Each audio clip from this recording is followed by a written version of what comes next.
the rumours going around before this year's regionals that there was going to be a new curved treadmill. And so I set a task upon trying to find out if that was true. Now I don't have contacts up at HQ or any leaks or anything like that. But once I found out there was going to be an air runner, the challenge was getting on the machine.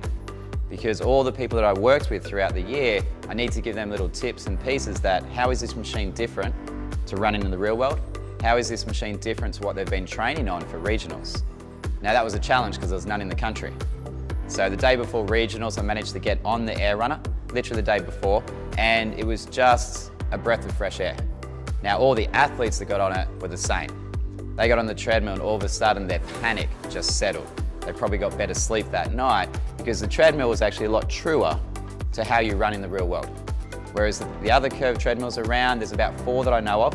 One that I've owned for a few years in my clinic, and that was the only one available in Australia at the time, and one that's been at regionals for a couple of years.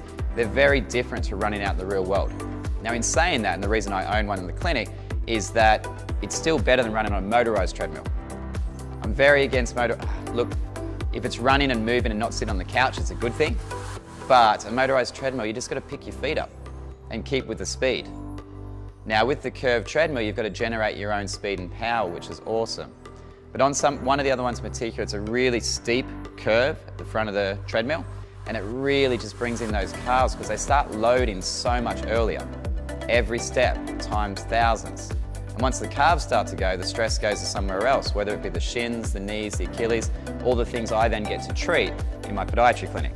So my job is not really to treat broken people. I prefer to sit there and prevent injuries. So I'm not saying the treadmill causes injuries, but it definitely put a lot of load through the entire posterior chain up to the back, and athletes have certainly found that when they've been training on that. And then the true form treadmill, it's just got a really big dead patch.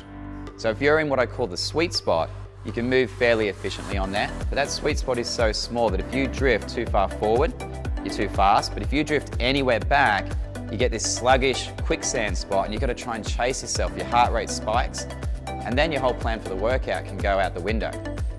When I got on the air run, it was completely different. Besides being right at the front, which you don't want to be, you get spat out the back, besides being right at the front, the belt was just so beautiful and smooth, and it was just easy to hold a rhythm.